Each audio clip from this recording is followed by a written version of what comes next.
Hi everyone, कैसे हो तुम लोग। काफ़ी दिनों से मैं इधर अपने चैनल के लिए वीडियो नहीं बना पा रहा हूँ। एक दो जगह दूसरी जगह नौकरी कर रहा हूँ और वहाँ पर भी मेरा काम यूट्यूब के लिए वीडियोस बनाना ही है। तो अधिकतर जो यूपीएससी से संबंधित टॉपिक्स हैं मैं वीडियोस वहीं पर बना देता हूँ उनके लिए।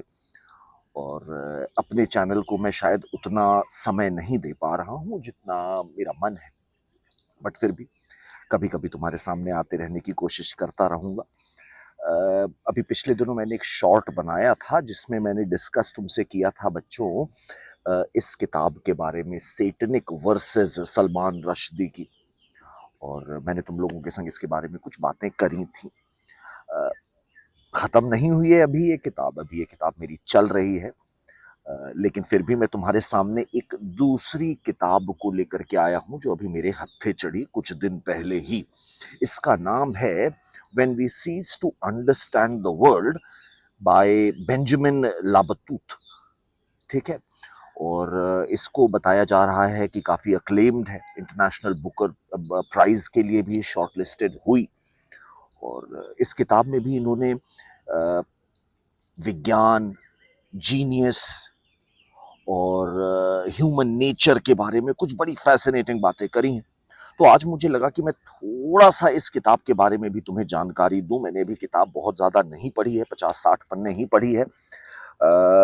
लेकिन जो कुछ इंपॉर्टेंट फैसिनेटिंग आइडिया मुझे एक दो मिले, मुझे लगा कि आज खाली है, संडे का दिन है, तो तुमसे शेयर हो जाएं। तो इस किताब में एक इन्होंने बहुत फैसिनेटिंग बात करी है बच्चे।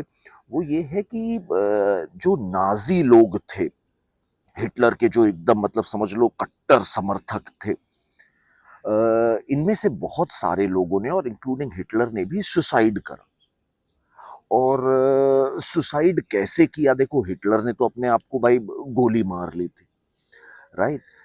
लेकिन जब जैसे जैसे वर्ल्ड वॉर टू आगे बढ़ता जा रहा था, जर्मनी को लगने लगा कि अब हम हारने वाले हैं। तो ये जो जर्मनी के लीडर्स थे, इन लोगों ने क्या किया बेटा ना, पहले तो पार्टी वार्टी करते ही थे ये लोग भाई, है ना। पार्टी वार्टी करी और उसके बाद इन्होंने कहीं पर क्या किया कि बेटा, जो बच्चे थे 10-10 साल के और उससे कम वाले, क्योंकि 10 साल के ऊपर के जो बच्चे थे वो पहले ही बेटा जा चुके थे लड़ने के लिए फ्रंट्स पे। तो इन्होंने क्या किया कि 10 साल के छोटे बच्चों से इन्होंने जो है एक विकर बास्केट होती है, लकड़ी की बास्केट समझ लो, है ना, डेकोरेटिव बास्केट टाइप की, उसमें इन्होंने बच्चों साइनाइड की, पोटेशियम साइनाइड की कैप्सूल्स रख रख के सभी लीडरशिप को बंटवाई। और सबने जो है एक एक विकर बास्केट अपने पास रख ली कि भाई व्हेन पुश कम्स टू शव, हम लोग आखिरी में यही करने वाले हैं जब भाई चारों ओर से बर्लिन घिर जाएगा, तो this is what we are going to do now. और इन लोगों ने भैया वो बास्केट्स अपने पास रख ली। अब हिटलर के पास भी ऐसी ही एक थी। हिटलर अपने बंकर में चले गए। हिटलर अपने बंकर में जब गए तो हिटलर अपने साथ अपने पेट को लेके गए। इनके संग इनका एक जर्मन शेफर्ड जिसका नाम बताया जा रहा है बॉन्डी, अ बिच, वो थी, ठीक है। और इन्होंने उसको अपने साथ रखा, बहुत प्यार करते थे अपेरेंटली उससे। लेकिन देखो, सोचो, ये है इंसान का नेचर और ये है शायद ईवल, कि इनको कहीं ना कहीं ये डर था कि यार मैं साइनाइड कहीं खा लूं और मान लो साइनाइड फेक निकले और मुझे वो तुरंत मौत ना मिले जिसकी मुझे तलाश। इन्हें घबराहट थी कहीं ऐसा ना हो कि मैं जिंदा पकड़ लिया जाऊं। तो इन्होंने अपने साइनाइड को चेक करने के लिए क्या किया जानते हो?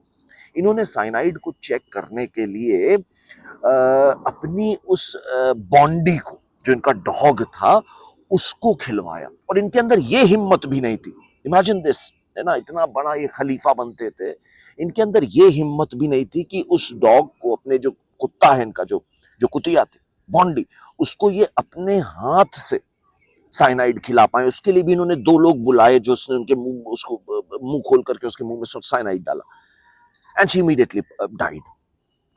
बट इसके बाद भी इनके अंदर ये हिम्मत नहीं रही कि ये साइनाइड खाएं। इन्होंने अपने आप को गोली मारी। ये तो थे हिटलर। हिटलर के जाने के बाद इनके साथ के जो क्लोज सर्किट, मतलब क्लोज सर्किल वाले लोग थे, उन्होंने भी बेटा ऐसे ही अलग अलग तरीकों से आत्महत्याएं करी। अधिकतर ने साइनाइड वाला ऑप्शन प्रेफर किया, बहुत सारे लोगों ने साइनाइड खाया। नाउ डू यू रियलाइज कि यार ऐसा इंसान जो ऑलरेडी हॉलोकॉस्ट जैसी चीजों में इन्वॉल्व हो, हॉलोकॉस्ट जैसी चीजें कर रहे थे, ये लोग इतने सारे लोगों को पॉइजन गैस दे करके मार रहे थे, छोटे छोटे बच्चों को मार रहे थे, इसको कहते थे यूथनेशिया प्रोग्राम।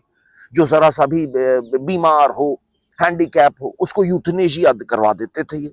तो ऐसे लोग जिनका ऑलरेडी अंदर से मोरालिटी इतनी गिर चुकी है, इतनी खत्म हो चुकी है, वो लोग जब सुसाइड करने जा रहे हैं तो डू यू रियलाइज उन्होंने क्या उनके अंदर बीता होगा। मतलब उन्होंने इतना लोगों को टॉर्चर किया है, उनको ये सारे डर थे कि अगर अब हम पकड़े जाएंगे तो हमारे संग इससे भी बुरी गति होने वाली है, दुर्गति होने वाली है। और ऐसे मौकों पे ऐसे सेल्फिश और ऐसे जानवर जैसा व्यवहार कर देने वाले इंसान, वो किस मन स्थिति से गुजरे होंगे यार। वो बड़ा ही हृदय को कपा देने वाली बात है अगर सोच के देखो तो। अगर मैं बहुत गंदा इंसान हूं, मैं सबको मार डालता हूं, तब पर भी मेरे अंदर ये लग रहा है, मुझे ये डर है कि यार अगर मैं पकड़ा गया तो मेरे संग कितना गंदा होने वाला है। और इसलिए इन्होंने ये साइनाइड खा लिए इन लोगों ने। ये बात कहीं ना कहीं हमें दिखा रही है कि यार बुरे काम का जो है वो नतीजा कितना बुरा हो सकता है। ये शायद हमें इससे सीख लेनी चाहिए, क्योंकि उनके अंदर की जो मन का कचोटना है वो शायद हम तुम इमेजिन नहीं कर सकते यार। हम तुम इमेजिन नहीं कर सकते, क्योंकि हम लोग के अंदर का वो, हमारे अंदर वो ईविल है ही नहीं है। लेकिन उस ईविल, हमें लग रहा है कि हाँ सुसाइड कर लिया, पकड़े जाने वाले थे सुसाइड कर लिया, बट डू यू रियलाइज उनके लिए कितना, मतलब कितने दिनों तक वो लोग इससे डरे होंगे, घबराए होंगे। उनको लगा होगा कि हमारे संग क्या क्या हो सकता है, हमने देखो इतने लोगों को ऐसे मारा, हमारे संग क्या होने वाला है। They must have lived there death so many times and that was actual hell। वही था शायद जिसको कहते हैं नारकीय जीवन, और वही इनकी असली सजा थी। ये मत समझना कि ये जहर खा करके बड़े हल्के में मर गए, अरे नहीं मेरी जान। जहर खाने के पहले इन्होंने जितनी बार अपना जीवन देखा, जिया, घबराए, अपनी हालात को लेकर चिंता करी होगी, वो इनकी असली सजा है, वो इनकी असली सजा थी। ये हम लोग को शायद समझना चाहिए। ठीक है, यही एक छोटी सी बात थी। होपफुली मिलता रहूंगा। ठीक है।